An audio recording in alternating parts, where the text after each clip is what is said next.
네, 반갑습니다. 6월이 시작되었습니다. 담임 목사님께서 이번 주 주보 칼럼에 남기기도 하셨듯이 6월은 호국 보훈의 달입니다. 현충일이 6월 6일에 있죠. 그리고 6.25 전쟁일 6월 25일에 있습니다. 또 찾아보니 제1연평해전일이 또 6월 15일에 있었고요. 제2연평해전일도 공교롭게도 또 6월 29일에 있었습니다. 물론 연도는 좀 다르지만 등 이제 6월에는 유독 호국 보훈을 새겨야 할 이유가 충분할 만한 그런 날들이 있었습니다. 전 세계적으로 지금 계속해서 전쟁이 지속되고 있죠. 러시아 우크라이나 전쟁도 어느덧 5년 차에 접어들었고, 미국과 이란의 전쟁 또한 시작된 지 여러 달이 되었지만 여전히 끝나지 않고 지지부진한 채로 장기전 양상으로 들어간 것으로 보입니다.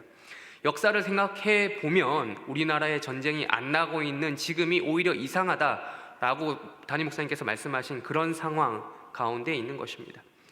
사실 오늘 설교는 이제 사랑의 교회라고 여러분 다들 잘 아실 겁니다. 사랑의 교회 원로 목사님이셨던 고 옥하는 목사님의 설교로부터 영감을 얻어서 준비하게 되었습니다. 언젠가는 제가 해야겠다고 생각하고 있었는데 마침 6월이기도 해서 이제 하게 되었습니다.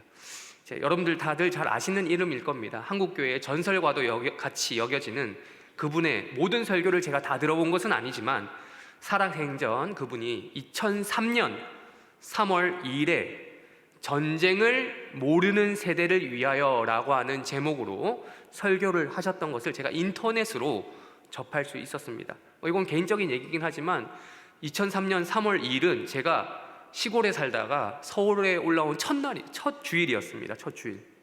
제가 총신대학교 입학하면서 상경후에 맞이한 첫 주일이었습니다. 그날부터 저는 이제 제가 다니던 나름 또 옥하는 목사님하고 관련이 있는 내수동교회라고 하는 교회에 출석을 하기 시작하였었습니다. 어쨌든 이건 사담이었고요.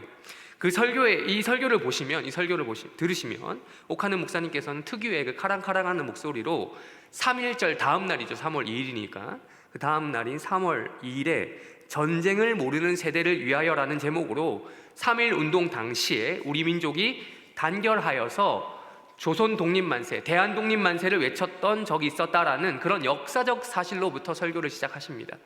그러면서 2003년 당시 상황에 대해서 이렇게 시대적인 통찰력을 가지고 분석을 하십니다. 우리 한번 읽어보겠습니다. 시작. 한국 사회는 세대 간의 균열이 심각하다고 할 정도로 4분 5열 특히 대선에서 드러난 세대 갈등은 점점 더 증폭되고 있다.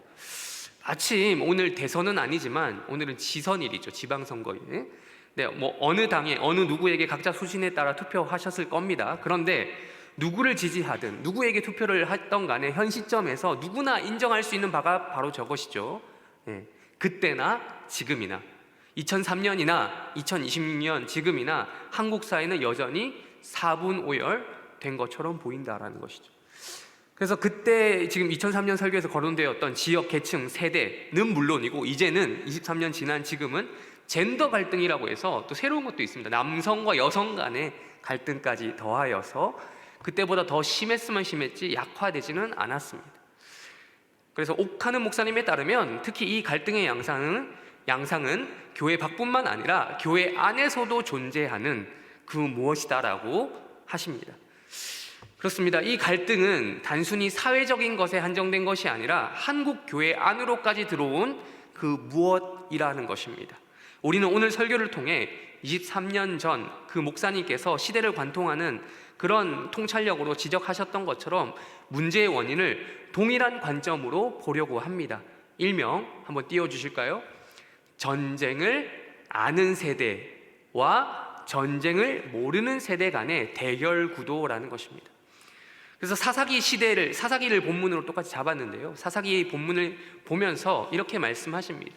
두 가지 세대가 있습니다. 즉 전쟁을 아는 세대가 있고 전쟁을 모르는 세대가 공존하고 있었다라는 것입니다. 그 두 세대 간의 갈등이 점차 심화되어 갔다라고 본문을 해석하시는데 이렇게 각 세대 간의 특징을 말씀합니다. 첫 번째, 전쟁을 아는 세대입니다. 전쟁을 아는 세대란 광야에서 태어난 세대이며 광야에서 40년 이상 광야 생활을 하면서 훈련을 받았던 세대를 말합니다. 그들은 하나님의 직접적인 통치를 경험했고 하나님의 영광을 직접 보았고 하나님의 음성을 직접 들었던 세대입니다.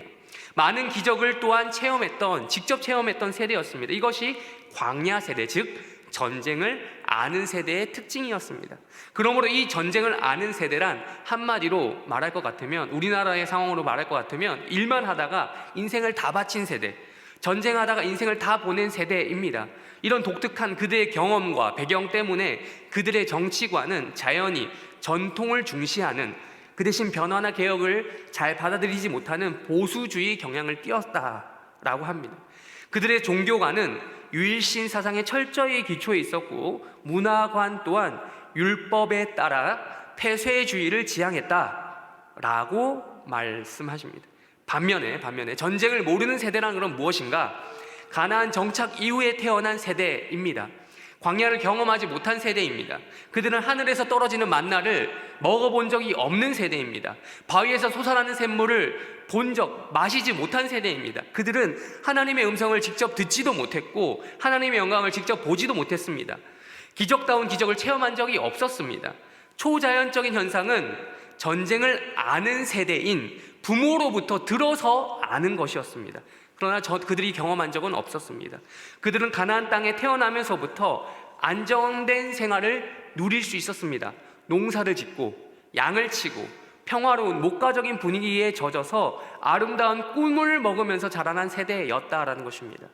그들의 부모가 땀 흘리고 피 흘려서 뿌린 그 씨앗을 거두어 행복하게 자랄 수 있었고 젊음을 신나게 구가하는 것이 너무나 당연한 것이다라고 생각하였던 세대라는 것입니다. 속으로 그런데 이들은 이런 생각을 깔고 있었다라는 겁니다. 우리 세대는 아버지 세대하고 다르다. 아버지 세대는 아버지 세대이고 우리 세대는 우리 세대다 라는 생각을 늘 마음속에 깔고 자라난 사람들, 이들이 전쟁을 모르는 세대였다라는 것입니다. 23년 전에 이런 말씀을 하셨어요. 23년이 지난 지금 갈등만 놓고 본다면 이때와 우리는 전혀 다르지 않습니다. 아니, 더 심화되었다라고 말씀드렸습니다. 갈등을 겪고 있는 거죠. 23년이 지났다라는 것은요, 계산을 해보면 나름 생물학적인 주기로만 따져봐도 거의 한 세대가 변화되었다라는 것과 마찬가지입니다. 생물학적인 주기가 뭐냐면 한 사람이 태어나서 성장하여 자녀를 낳고 부모가 될 때까지의 기간이죠. 그러니까 23년이면 좀 물론 요즘하고 좀 다르죠. 요즘에는 30이 넘어도 40이 넘어도 좀 이제 미혼인 경우가 있으니까 좀 다를 수 있는데 어쨌든 좀 늦어져서 적게는 30년에서 40년 이상으로 차이가 나긴 하지만 어쨌든 23년을 생물학적인 것으로 이제 가능하다고 봤을 때 한 세대가 바뀌었다라고도 충분히 볼 수 있다라고 할 수 있겠습니다. 그래서 2026년 현재 존재하는 갈등은 전쟁을 아는 세대와 전쟁을 모르는 세대의 구도를 넘어섰다라는 거죠. 더 심화되었습니다. 두 가지의 대결에서 이중 대결에서 삼중 대결로 넘어갔다라는 겁니다. 우리 한번 또 띄워주실까요? 여기 추가가 됐습니다. 뭐죠? 전쟁을 더 모르는 세대. 20년 전에 전쟁을 모르는 세대가 이제는 부모가 되어서 그 전쟁을 모르는 세대의 다음 세대, 즉 자녀 세대인 전쟁을 더 모르는 세대와 갈등을 시작한 것입니다. 이는 정치, 사회, 문화 등 다양한 분야를 통해서 우리가 이미 흔히 접할 수 있습니다. 그러나 이것도 삼중 대결 구도가 언제까지 지속될 수는 없겠죠. 왜냐하면 다시 이중으로 돌아가겠죠. 왜죠? 전쟁을 아는 세대가 이제는 역사의 뒤로 퇴장할 때가 되었기 때문입니다. 고령화 혹은 노쇠화 혹은 죽음에 따라 역사의 무대에서 이미 퇴장하셨거나 퇴장하는 분들이 이제 계속해서 줄지어 나타나기 때문입니다. 전쟁을 아는 세대가 점차 역사의 무대에서 사라지고 있다는 것을 저 또한 사역 현장에서 느낍니다. 피부로 느낍니다. 제가 신방을 하다 보면, 그리고 장례를 계속해서 경험하다 보면 연로한 어르신들의 출생 연도, 그러니까 연세를 확인하게 됩니다. 그리고 또 신방을 하게 되다 보면 이렇게 물어볼 형편이 되면 물어봅니다. 어르신께서는 해방 전에 태어나셨네요. 그 시절 어땠나요? 어르신께서는 6.25 때 몇 살이셨어요? 그때는 어땠어요? 라고 물어보는 것을, 전 옛날 이야기 물어보는 걸 좋아하거든요. 슬픈 사실은요, 세월이 흐르면서 점차 이런 걸 물어볼 수 있는 어르신들이 점차 사라지고 있다는 거예요. 20년 전 2000년대 초반만 하더라도 해방 전에 태어나신 어르신들이, 즉 전쟁을 아는 세대들이 꽤나 있었습니다.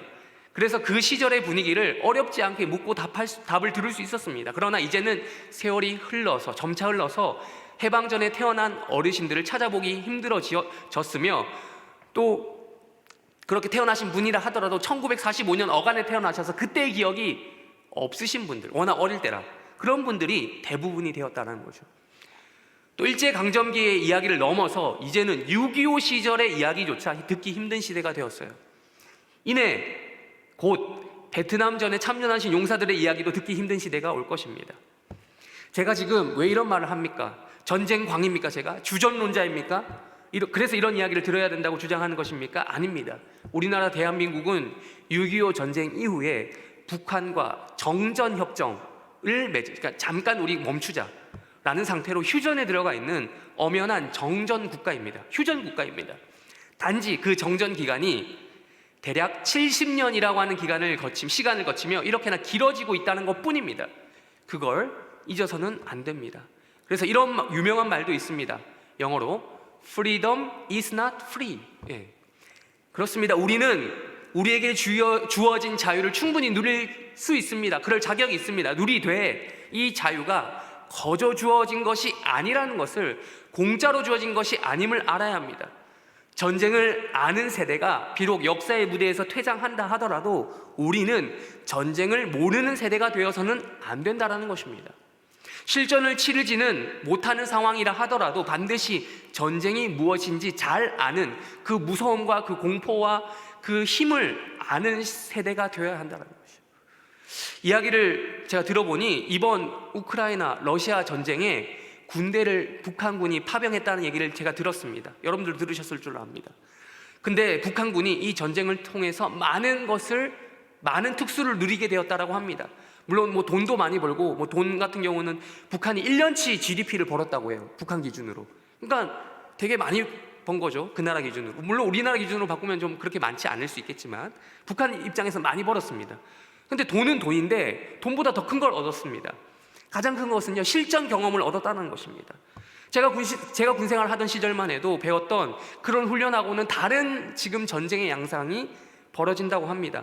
드론을 사용해서, 우리는 장난감처럼 쓰는 그 드론을 사용해서 아주 구체적으로 정밀하게 타격을 하는 장면을 여러분 영상을 통해서 쉽게 보셨을 줄로 압니다.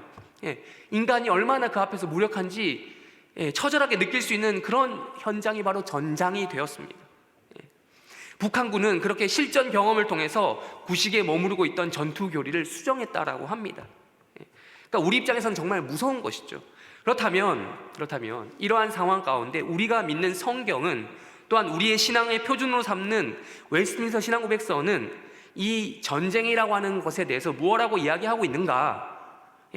이에 대해서 두 가지로 이야기해 보려고 합니다. 첫 번째, 물리적인 전쟁. 두 번째, 영적인 전쟁. 나누어서 설명하려고 하는데 영적인 전쟁은 조금만 다르고 물리적인 전쟁을 좀 더 많이 다루려고 합니다. 이렇게라도 우리 마음속에 늘 새겨둬, 일종의 정훈교육이죠. 정훈교육. 항상 이미지 트레이닝, 생각을 해두어야 우리가 그 상황이 오면 잘 대처할 수 있기 때문이죠. 첫 번째, 물리적인 전쟁입니다. 우리 사사기 읽었지만 3장 1절부터 4절까지 다시 한번 읽어보겠습니다. 시작. 여호와께서 알지 못한 이스라엘을 시험하려 하시며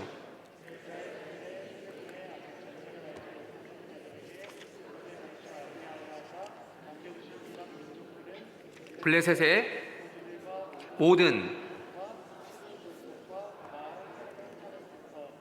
하맛 입구까지 레바논 산에 거주하는 히위 족속이라 남겨두신 이 이방 민족들로 이스라엘을 시험하사 여호와께서 모세를 통하여 그들의 조상들에게 이르신 명령들을 순종하는지 알고자 하셨더라.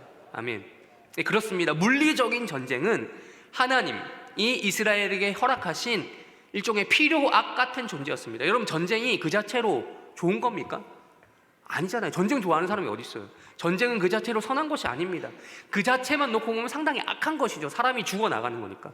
그러니까 죽어나가는데 그냥 한두 명 정도 죽는 것이 아니라 살육 현장이 벌어지잖아요. 많이 죽어나가는 현장입니다.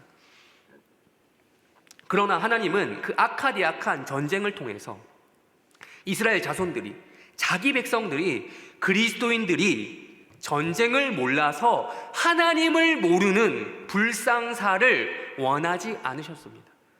그래서 여러분, 공식과도 같은 걸 제가 계속 앞으로 띄울 텐데 한번 띄워주실까요? 한번 읽겠습니다. 시작. 전쟁을 알아야만 하나님을 알 수 있다. 전쟁을 모르면 하나님도 모른다. 이 공식과도 같은 겁니다. 무슨 이런 말이 있어요. 이걸 보면 애들은 싸우면서 큰다라는 말 같기도 한데 실제로 그렇죠. 물리적인 전쟁이 우리 일상에서 벌어지는 이유, 즉 공식과도 같은 문장이 이건데요. 그래서 하나님은 가나안 정복 전쟁을 체험하지 못한, 즉 전쟁을 알지 못하는 세대를 위하여 하나님께서는 전쟁이라고 하는 이 방식으로 이스라엘을 시험하시려고 이방 민족을 남겨두셨다라는 거예요. 그래서 바꿔 말하면 우리나라 위에도 북한이라고 하는 존재를, 우리나라 오른편에 일본이라고 하는 존재를, 왼편에도 중국이라고 하는 존재를 남겨두셨다라는 거예요. 지금 그들과 제가 전쟁해야 된다는 뜻이 아닙니다. 여러분 이해하시기 바랍니다. 아시죠? 제가 주전론자가 아니고 전쟁광이 아닙니다. 나아가 우리 주변에도 얼마든지 우리를 시험하시려고, 우리 주변에도 우리와 전쟁을 얼마든지 할 수 있는 그러한 존재들을 남겨두셨잖아요. 우리 각자 개인만 놓고 봐도 그러한 사람들을, 혹은 어떠한 존재를 우리 주변에 남겨두셨다는 거예요. 우리 개인적으로도 하나님은 우리를 시험하십니다. 전쟁을 통해서 하나님을 찾는지 안 찾는지, 하나님만을 의존하는지 안 하는지 시험하신다는 거예요. 우리 아까 읽었던 4절에 기록된 것처럼 하나님을 찾는지 안 찾는지 그 증거로서 모세를 통해 주신 명령들, 즉 율법을 순종하여서 잘 지키는지 안 지키는지 시험하신다는 겁니다. 그래서 사사기에 보면, 그리고 이어지는 사무엘서에 보면 가나안 땅을 정복한 이후로도 끊임없이 이방 민족과 전쟁을 하는 이야기가 나오는 것이에요. 그 이야기 가운데 수많은 사사들의 이야기가 나오죠. 그 사람들 뭐 하는 사람들이에요? 전쟁하는 사람들이었어요. 이스라엘의 대표로. 사무엘 뭐 하는 사람이었습니까? 전쟁하던 사람이었어요. 선지자였지만, 하나님 말씀 전하지만 전쟁을 수행하잖아요. 그 다음에 이어지는 사울, 다윗, 다 똑같은 거예요. 그렇습니다. 성경은 우리 그리스도인들 보고 전쟁광이 되라 하지 않았지만, 일상생활에서 우리 주변에서 필히 일어날 수밖에 없는 일종의 물리적인 전쟁 그 자체를 부정하지 않습니다. 우리는 전쟁광은 아니지만, 주존론자는 아니지만, 그렇다고 해서 반전주의자 또한 아니라는 것이에요. 반전운동하는, 평화운동하는. 이와 관련하여 대표적인 이단이 있어요. 여러분들 다들 한 번쯤 들어보셨을 법한 여호와의 증인입니다. 여호와의 증인이 자신들은 이제 반전주의자들이다, 전쟁하지 않는다, 군대 가지 않는다, 총을 들지 않겠다라고 해서 근거로 드는 여러 성경 구절이 있는데, 그 중에 한 가지 대표적인 이사야 2장 4절 우리 한번 읽어보겠습니다. 이사야 2장 4절입니다. 시작. 그가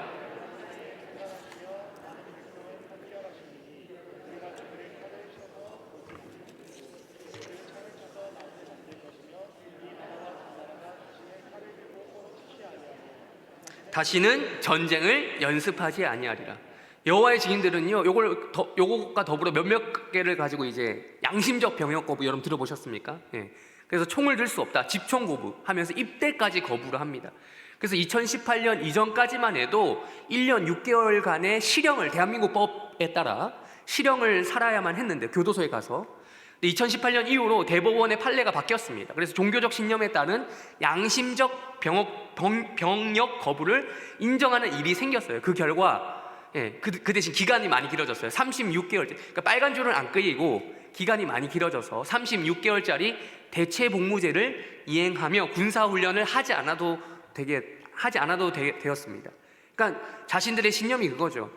너희들이 정말 그렇게 할 거면 이렇게 길게라도 해서라도 가라라는 거예요. 대체라도 하라는 거죠.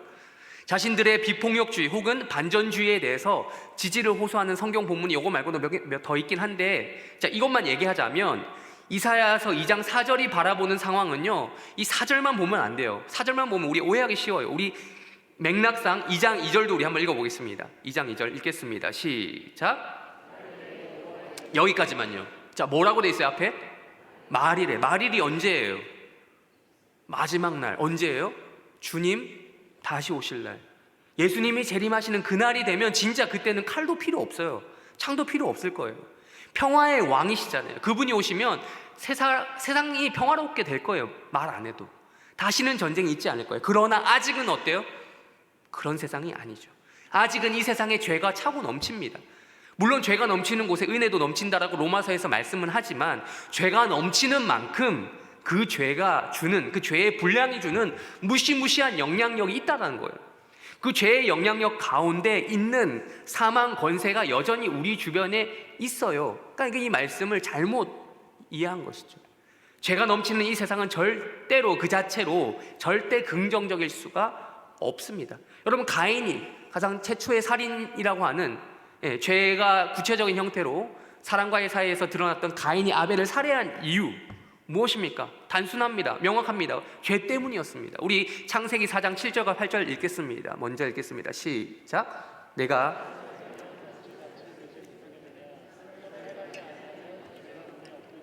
죄가 너를 원하나 너는 죄를 다스릴지나, 그러나 가인이 그의 아우 아벨에게 말하고 그들이 들에 있을 때에 그의 아우 아벨을 쳐 죽이니라.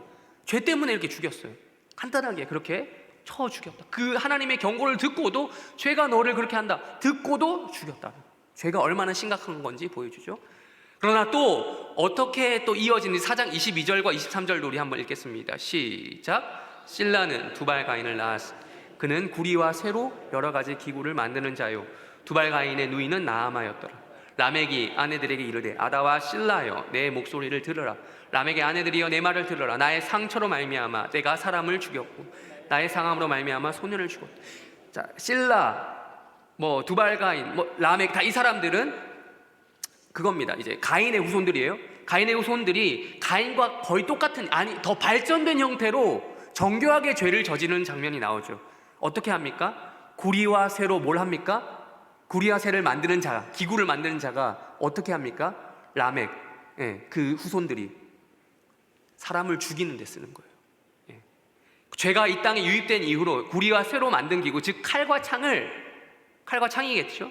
그것을 자신의 것으로 쥐려하는 자들이 넘치고 있는데, 중요한 것은 그거라는 거예요. 이 칼을 누가 잡고 있느냐, 누가 창을 누가 잡고 있는가, 이거예요. 이게 중요하다는 거예요. 여러분, 칼을 의사가 들고 있으면 뭐죠? 사람을 살리는 의료 도구, 메스라고 하죠. 칼을 강도가 들고 있으면 뭡니까? 사람을 죽이는 살해도구. 이 말 여러분 다들 들어보셨죠? 성경은요, 죄가 유입된 이후의 상황 자체를 부정하지 않습니다. 구리와 쇠로 만든 도구, 그 도구 자체를 부정하지 않습니다. 그러나 그 칼과 창을 아무에게나 주어서는 안 된다라고 말을 하고 있어요. 하나님의 거룩한 자가 칼과 창을 쥐어야 된다. 줄 거면 그렇게 그 사람이 쥐어야 된다라고 말하는 거예요. 칼과 창 다 없애자가 아니라, 잘 쓰면 사람을 살리는 도구가 되고 잘못 쓰면 사람을 죽이는 도구가 되기 때문입니다.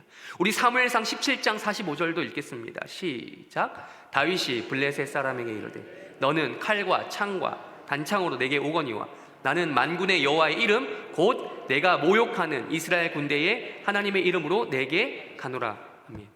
그렇습니다. 우리가 잘 아는 다윗입니다. 모든 이스라엘 왕의 표본입니다. 우리 신앙의 표본입니다. 이 다윗은 떡잎부터 남달랐어요. 블레셋 사람 골리앗과의 대결에서 이렇게 이야기하는 거죠. 너는 누구를 뭘 의지한다? 칼과 창과 단창으로 나에게 나온다.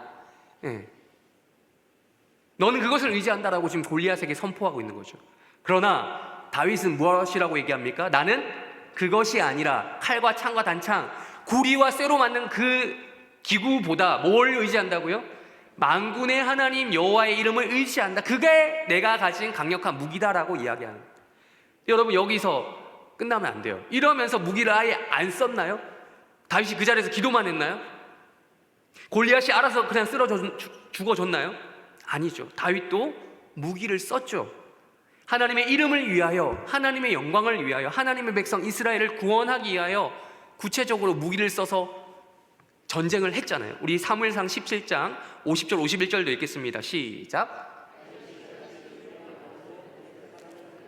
그를 쳐 죽였으나 자기 손에는 칼이 없었더라. 다윗이 달려가서 블레셋 사람을 밟고 그의 칼을 그 칼 집에서 빼내어 그 칼로 그를 죽이고 그의 머리를 베니 블레셋 사람들이 자기 용사의 죽음을 보고 도망하는지라. 아멘. 자, 첫 번째 50절에서 물맷돌이죠. 물매 더하기 돌로 그래서 그걸로 골리앗을 이겼습니다. 쳐 죽였습니다. 그러나 마지막으로 골리앗의 목숨을 확인사살하기 위하여 그 골리앗이 자랑하던, 골리앗이 수많은 사람을 죽이는 데 사용했던 뭘요? 그 칼로 빼서, 그 골리앗의 칼을 빼어서 골리앗의 머리를 베었다라고 하는. 여러분, 떡잎부터 남달랐던 이 다윗은 이렇게 하나님의 영광을 위하여 살인 도구를 활용했어요. 그래서 훗날 이스라엘의 왕이 될 수 있었어요. 고대 사회의 왕은 철저히 무엇을 위해 존재하던 사람이었냐면 전쟁을 잘 하라고 세워진 사람이었어요. 그 직책이 왕이라니까요. 왕이라고 하는 이름 자체가. 우리가 조선시대 임금을 생각하니까 자꾸 좀 오해할 수 있는데, 왕은 원래 전쟁하라고 세운 사람입니다. 다윗은 그 누구보다도 이 전쟁 업무에 숙달되어 있었고 또 승리하는 데 익숙한 왕이었습니다. 우리 담임 목사님께서 종종 표현하시듯이 다윗은 전쟁의 신이에요. 주변 국가들로부터 그렇게 인정받던 사람이었습니다. 다윗은 물리적인 전쟁을 통해서 하나님을 깊이 경험했던 거예요. 물리적인 전쟁만 했던 것이 아니라 이 사람이 영적인 전쟁까지 이어서 자신에게 끌어왔다는 거죠. 그렇게 다윗이 경험한 하나님을 엄청나게 많이 기록해둔, 전쟁의 하나님을 높이는, 자신이 전쟁을 하면서 전쟁을 이기게 하시는 하나님을 높이는 그 찬양을 기록한 곳이 어디 있어요? 시편이잖아요. 성경이잖아요. 그 분량 많은 시편이잖아요. 그래서 우리는 시편을 읽을 때마다 여러분 그냥 나이브하게 순진하게 읽어서는 안 돼요. 목가적인 분위기 속에서만 물론 그렇게 읽어야 될 본문도 있지만 그렇게만 읽어서는 안 됩니다. 전장을 떠올려야 해요. 다윗이 치열하게 살았던 그 삶의 현장은 곧 전쟁의 현장이었고, 대부분 그 전장에서 자신과 하나님의 관계 가운데서 흘러나온, 하나님이 나를 도와주신다, 하나님 나를 이기게 하신다라고 하는 신앙 고백이 노래가 되었고 시편이 되었습니다. 그렇습니다. 다윗은 그 누구보다도 이 공식을 앞장서서 적용한 그런 삶을 살았던 사람이었습니다. 다시 한번 이 공식 읽어보겠습니다. 공식 시작. 전쟁을 알아야만 하나님을 알 수 있다. 전쟁을 모르면 하나님도 모른다. 나아가 신약 성경에서 바울도 이렇게 이야기합니다. 바울 또한 고대 로마 시대를 살았던 사람이었기 때문에 전쟁에 대하여, 그리고 칼과 창에 대한 이미지에 익숙한 사람이었습니다. 바울 서신에 보면 전쟁에 대한 이미지를 많이 쓰고 있는 것을 여러분들 보신 적이 있을 줄로 압니다. 그래서 다수의 기록을 남겼습니다. 그 중에서 우리는 로마서 13장 4절 말씀만 읽겠습니다. 우리 한번 읽겠습니다. 로마서 13장 4절입니다. 시작. 그는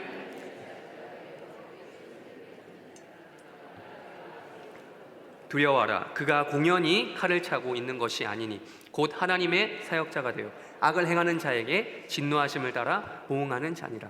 아멘. 여기서 말하는 그가 누굽니까? 읽지 않았지만 1절에서 3절에 나오죠. 위에 있는 권세들 혹은 다스리는 자, 바꿔 말하면 정부예요. 정부. 바울은 로마 정부가 아무리 기독교를 박해하는 정권, 즉 반기독교적인 정권이었다 할지라도 나름 인정할 것은 인정했습니다. 그래도 그 정부가 하나님의 사역자다, 우리에게 선을 베푸는 그런 자다. 악한 정부보다 더 악한 것은 무정부다. 정부가 없는 것이 더 악하다라는 것이죠. 바꿔 말하면 아무리 악한 정부라도 무정부보다 낫다라는 유명한 말이 있는 것처럼 그렇게 이야기했던 거죠. 그래서 바울은 저렇게 이야기했습니다. 로마 정부가 있어서 그나마 다른 정부가 아니라 로마 정부여서 다행이다. 법을 만들 때 그냥 만든 것이 아니라 역사에 표준되는 법을 만든 사람들이 로마인들입니다. 로마법. 그 넓은 식민지와 영토를 훌륭하게 다스릴 수 있었던 그런 훌륭한 정부가 로마 정부였습니다. 아무리 기독교를 핍박하는 악한 정부였다 하지만, 그렇다 하더라도 신자든 불신자든 모든 사람들이 인정하는 그런 윤리적 도덕적 악함은 그래도 확실히 처벌하는, 상벌을 확실히 하는 정부가 바로 로마라고 하는 정부였다는 것입니다. 그 로마 정부에게 무엇이 주어졌다고 지금 바울이 이야기합니까? 무엇이 있다고요? 뭘 차고 있다고요? 칼을 차고 있다. 그가 칼을 들고 있으니 다행이다라는 것이죠.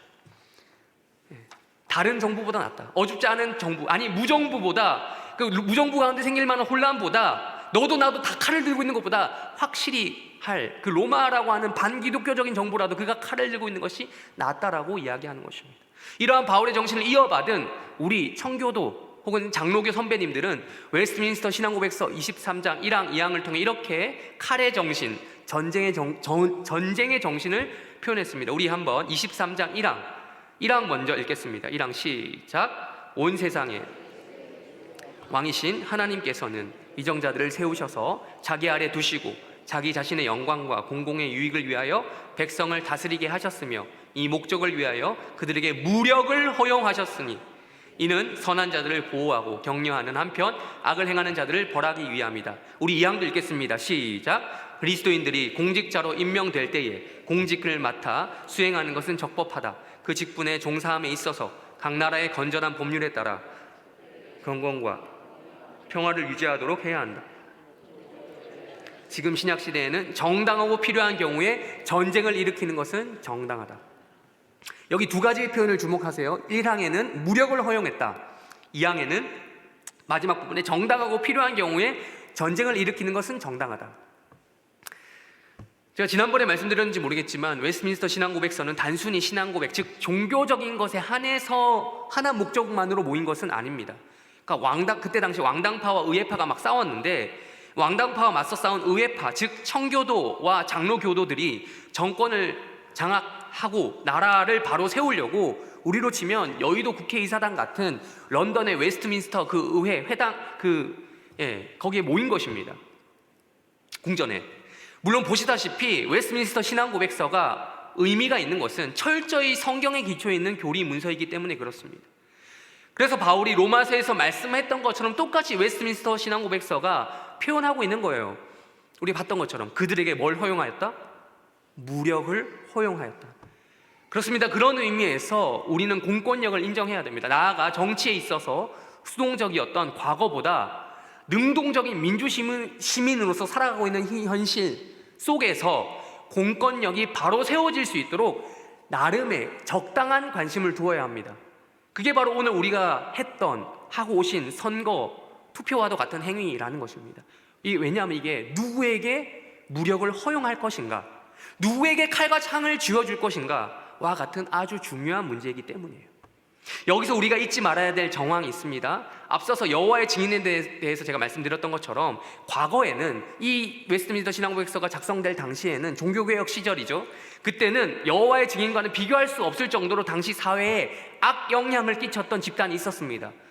그러니까 비성경적이었던 가톨릭으로부터 루터와 칼빈 같은 종교개혁가들이 빠져나와 독립한 것까지는 좋은데 건전했던 루터파 개혁파 교회에 비해서 당시에 아주 급진적인 세력이 있었기 때문입니다. 일명 제세례파라 불린 집단이 있었습니다. 이들은 지금으로 치면 사회적으로는 공산주의를 꿈꾸었던 사람들이고 종교적으로는 신비주의를 꿈꾸었던 집단입니다. 자신들의 집단화 목표를 위해서 비폭력, 무폭력이라고 말은 했지만 그 정부를 대항하여 폭력 사용을 했습니다. 이상하죠? 무폭력주의를 표방했지만 결국 폭력을 사용했다는 거죠. 그들의 공동체를 위해서, 그들의 공동체를 수립하기 위해서 국가 권력 자체를 부당하다라고 인정하지 않아요. 부정했다는 것이죠. 그러니까 목표가 국가 권력을 해체하고 자기들의 나라를 세우는 것이니 세속군주가 이것을 신앙이 있든 없든 이걸 좋아했겠습니까? 아니죠. 반대하지 않았습니다. 가톨릭 교회가 이것을 좋아했겠습니까? 아니죠. 개혁파 교회가 종교개혁했던 분들이 이것을 좋아했겠습니까? 반대했겠습니까? 아니죠. 개혁파의 경우 더더욱 조심할 수밖에 없었던 게 이들과 도매급으로 묶일까봐 더 두려워했습니다. 그래서 이들은 결국 세상에 존재하는 모두를 왕따시켰습니다. 세상이 이를 왕따시킨 게 아니라 이들이 세상을 왕따시켰어요. 그 결과 박해를 받고 소멸되었어요. 그리고 그 후예들이 훗날 미국으로 이주해서 여러분 들어보셨는지 모르겠습니다. 메노나이트 혹은 아미쉬 이런 공동체를 이루고 지금까지 미국에 가면 그런 마을이 있습니다. 그렇습니다. 성경은 죄가 가득한 세상 그리고 그 죄를 짓는 인간에 대해서 정직하게 이야기합니다. 이상향적으로 보지 않습니다. 이상향적인 세계는 오직 예수님이 재림하셔야지만 종말 때에만 이루어질 수 있는 것으로 말합니다. 그래서 또한 웨스트민스터 신앙고백서 우리가 아까 읽었던 20장 3항에서 이렇게 이야기하는 것입니다. 2항에서 이렇게 이야기하는 것입니다. 2항에서 정당하고 필요한 경우에 전쟁을 일으키는 것은 뭐하다? 정당하다. 물론 이 전쟁의 정당성과 필요한 경우라는 것이 사람마다 뭐가 정당한 거냐, 뭐가 필요한 경우냐, 무슨 전쟁이 정당하냐라고 판단하는 것이 다 다르기 때문에 그게 문제죠. 그래서 이 민주사회를 살아가는 우리가 더 피곤한 거예요. 왜냐하면 민주사회를 살아가는 것다는 말이 바꿔 말하면 내가 판단을 내릴 수 있는 나에게도 이 가치관이 있다는 것이거든요. 이 민주사회를 살아가는 우리가 피곤할 수밖에 없는 게 우리 손으로 위정자를 잘 뽑아야만 하는 위치에 있기 때문입니다. 차라리 중세시대에 농노처럼 생각 없이 일만 해도 되는 영주님 말씀이 곧 하나님 말씀이다, 왕의 말씀이 곧 하나님 말씀이다 라고 생각 안 하고 그냥 일만 해도 되는 그런 시대가 더 편한 것일 수도 있어요. 우리가 배가 부른 이 자본주의 사회를, 민주사회를 살아가고 있는데 그 살아가는 만큼 그에 따른 책임이 우리 각자에게, 시민에게 주어져 있다라는 것입니다. 다시 한번 공식을 읽어보며 물리적인 전쟁을 마무리하겠습니다. 시작. 전쟁을 알아야 하나님을 알 수 있다. 전쟁을 모르면 하나님도 모른다. 둘째, 영적인 전쟁으로 넘어갑니다만 시간이 없어서 여러분들이 다들 잘 아시리라 생각합니다. 사사기 3장 관련한 설교를 들어보셨거나 아니 조금 여러분이 그냥 읽어보시면 이게 다 영적인 전쟁으로 알아서 해석이 됩니다. 하나님이 우리에게 이방 민족을 남겨두신 이유가 뭡니까? 영적인 전쟁이 우리에게 여전히 남아있다는 것이죠. 웨스트민스터 신앙고백서 13장에 보면 성화에 대한 파트를 다루고 있는데, 바꿔 말하면 성화, 즉 거룩하게 되어지는 과정이 무엇입니까? 전쟁이에요. 전쟁. 성화는 거룩하게 되어지는 과정인데 그것이 곧 전쟁이라는 것입니다. 우리 웨스트민스터 신앙고백서 13장 2항과 3항을 읽겠습니다. 2항과 3항 시작. 이 성화는 온인격을 통하여 되어지는 것이지만 금생에서는 불완전하다. 그래서 모든 부분에 얼마간의 부패의 잔재들이 여전히 남아있으며 그로 인하여 계속적이고 화해될 수 없는 전쟁이 일어나 육체의 소욕은 성령을 거스리고 성령은 육체를 거스려 싸운다. 3항 읽겠습니다. 시작. 그 전쟁에서 그 남아있는 부패한 부분이 당분간은 상당히 우세할지 모르나 그리스도의 성결케 하는 영으로부터 힘을 계속적으로 공급받음으로써 중생한 부분이 이기게 되며 그리하여 성도들은 은혜 안에서 자라나고 하나님을 경외하는 가운데서 거룩함을 온전히 이룬다. 그렇습니다. 우리는 은혜로 구원을 받았습니다. 사실 여러분, 구원이란 말도 전쟁 용어인 거 아시죠? 하나님이 우리를 구원하셨습니다. 예수님이 죄와 싸워서 전쟁하셔서 우리를 구원해 내셨습니다. 은혜로 우리가 구원을 받았습니다. 그런데 남은 싸움을 싸우라는 것입니다. 바로 거룩을 위한 싸움을 싸우라는 것입니다. 이것을 성화라고 합니다. 그래서 신앙고백서 성화 이 파트는 이를 가리켜 계속적이고 화해될 수 없는 전쟁이 일어난다라고 우리 아까 읽었던 2항에서 적나라하게 표현하고 있습니다. 계속적이라는 거예요. 화해할 수 없다라는 거예요. 그 전쟁이 계속 일어난다라는 거예요. 그러나 이것도 이야기하고 있습니다. 싸우면 이긴다라는 것입니다. 싸우면 이기되 반드시 이긴다는 것입니다. 아니, 손자병법에서 이렇게 이야기했죠. 이겨놓고 싸운다는 말이 있어요. 싸우기 전에 막 대들고 막 그냥 무용하는 게 아니라 이겨놓고 싸운다는 거예요. 예수님이 우리를 위하여 이미 이겨놓으신 싸움을 우리는 뭐 하는 겁니까? 숟가락만 얹는 방식으로 싸운다는 것입니다. 그러니 여러분 무엇 하셔야겠습니까? 싸워야 한다는 거예요. 싸우되 그냥 싸우는 게 아니라 지려고 싸우는 게 아니라 이기려고 싸우는 싸움을 우리가 싸워야 된다는 거예요. 이것이 우리에게 주어진 미션이에요. 우리 마지막은 아니고 말씀, 우리 로마서 8장 13절 그리고 디모데후서 2장 3절과 4절도 읽겠습니다. 시작. 너희가 육신대로 살면 반드시 죽을 것이로되 영으로서 몸의 행실을 죽이면 살리니. 디모데후서 2장 3절 4절도 읽겠습니다. 시작. 너는 그리스도 예수의 좋은 병사로 나와 함께 고난을 받으라. 병사로 복무한 자는 자기 생활에 얽매는 자가 하나도 없나니 이는 병사로 모집한 자를 기쁘게 하려 함이라. 아멘. 설교를 마무리합니다. 저는 앞서 이렇게 말씀드린 이유로, 앞서 서술한 이러한 이유로 오늘 설교 제목을 다음과 같이 잡았습니다. 한번 띄워주실까요? 그 라틴어랑 같이 있는 거. 네. 라틴어랑 같이 있는 거. 네, 이게 원래 라틴어입니다. 시비스 파겜 파라벨룸. 자, 이게 뭐냐면 평화를 원한다면 전쟁을 준비하라. 이걸 아까 말씀드렸던 로마 있죠, 로마. 바울이 살았던 그 시대보다 조금 뒷시대이긴 하지만 어쨌든 로마 제국의 어떤 아주 유명한 사람이 쓴 병법서에 나온 명언입니다. 평화를 원한다면 전쟁을 준비하라. 그렇습니다. 세상에 어느 정신 나간 사람이 평화를 원하지 않는 사람이 있겠습니까? 우리 같은, 더군다나 우리 같은 일반적인 사람은 평화를 원합니다. 그러나 역설적이게도 이 말과 같이 우리가 원하는 그 평화 때문에 우리는 무엇을 준비해야 됩니까? 전쟁을 준비해야 됩니다. 앞서 살펴본 바와 같이 이 세상은 여전히 죄와 사망 권세, 그리고 죄와 사망 권세를 주관하는 사단이 역사하는 공간이기 때문입니다. 여러분, 긴장을 풀지 마십시오. 베드로 이렇게 말씀하였습니다. 베드로전서 5장 7절 8절 읽겠습니다. 시작. 너희 염려를 다 주께 맡기라. 이는 그가 너희를 돌보심이라. 근신하라 깨어라. 너희 대적 마귀가 우는 사자같이 두루다니며 삼킬 자를 찾나니. 아멘. 7절과 8절 재밌습니다. 염려하지 말라고 해놓고는 바로 그 다음 8절에서 뭐라고 해요? 근신하라 깨어라. 사람 이랬다 막 뒤집는 거죠. 분위기를. 긴장을 놓치지 말라는 거예요. 그렇습니다. 우리는 평화를 원하기에 전쟁을 준비해야 합니다. 그러기 위해서 우리 모두가 전쟁을 모르는 세대가 되지 않기를 주님의 이름으로 축원합니다. 훗날 전쟁을 몰라서 졌다라고 말하면서 후회하는 그런 불쌍한 세대가 되지 않기를 주님의 이름으로 축원합니다. 물리적 전쟁이든 간에 영적 전쟁이든 간에 어떤 종류의 전쟁이든 간에 이기는 전쟁 하시기를 주님의 이름으로 축원합니다.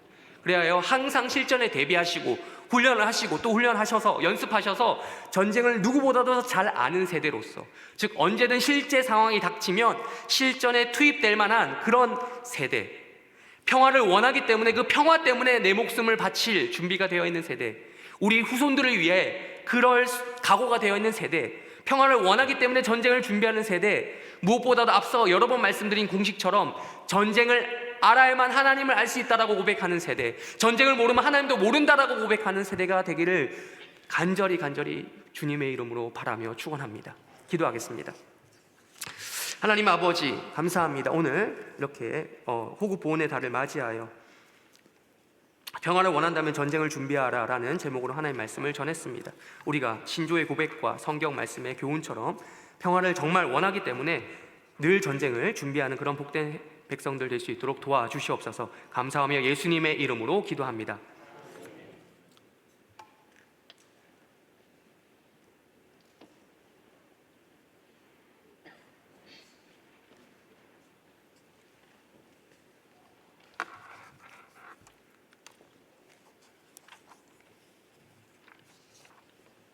교회 소식 전합니다. 통일선교 아카데미가 6월 13일, 6월 20일 있습니다. 여러분에게 명단을 적어주셔야 식사를 준비할 수 있다는 거 기억하시고, 다음 토요일, 오늘이 아니고 지난 다음 돌아오는 6월 13일 토요일, 6월 20일 토요일 여러분이 많이 참석하셔서 또 복음 통일 소망부뿐만 아니라 북한과 북한 선교에 우리가 다 기도해야 되고, 또 우리가 또 통일이 되면 주역이니까 준비한다는 측면에서 함께 좋은 강의 동참하시면 좋겠습니다. 소망한 달 17기 신년사를 모집합니다. 이것도 로비에 이름을 적어주셔야 됩니다.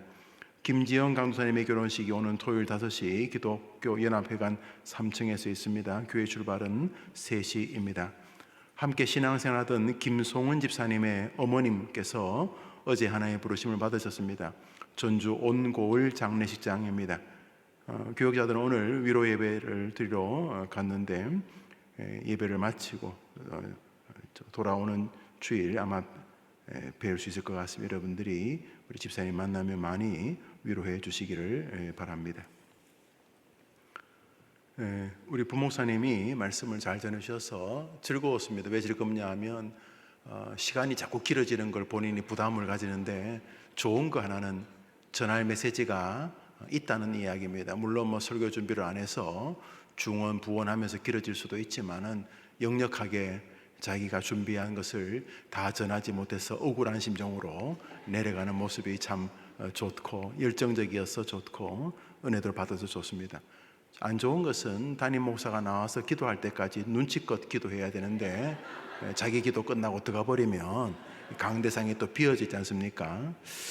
그것도 또 어떤 면에서 전혀 눈치를 안 보니까 또 그것도 좋은 것이다 생각도 들기도 합니다. 여러분도 그러겠지만 목사인 저도 말씀을 듣는 게 참 너무 기쁩니다. 우리 그리스도인이요 다음에 해림 가족이요 우리 뭐 다 준비된 교재니까 공부하고 하면 좋겠다 싶은데 우리 부목사님들 설교를 이렇게 들으면서 은혜 받는 게 너무 좋아서 한 달 한 달 이렇게 미루어져 갑니다. 목사님들께서 특별히 말씀, 특별히 신조를 염두에 두고 설교를 준비하셔서 굉장히 크게 기쁘고 감사합니다. 주기도문으로 예배를 마치고 자유롭게 기도하시고 또 돌아가시기를 바랍니다. 여러분의 성도님이 하나님께 수협에 나오시면서 헌금을 드리셨습니다. 하늘에 계신 우리 아버지여, 이름이 거룩히 여김을 받으시오며 나라의 마옵시며 뜻이 하늘에서 이룬 것 같이 땅에서도 이루어지이다. 오늘날 우리에게 일용할 양식을 주옵시고 우리가 우리에게 죄 지은 자를 사하여 준 것 같이 우리 죄를 사하여 주옵시고 우리를 시험에 들게 하지 마옵시고 다만 악에서 구하옵소서. 내게 나라와 권세와 영광이 아버지께 영원히 있사옵나이다. 아멘.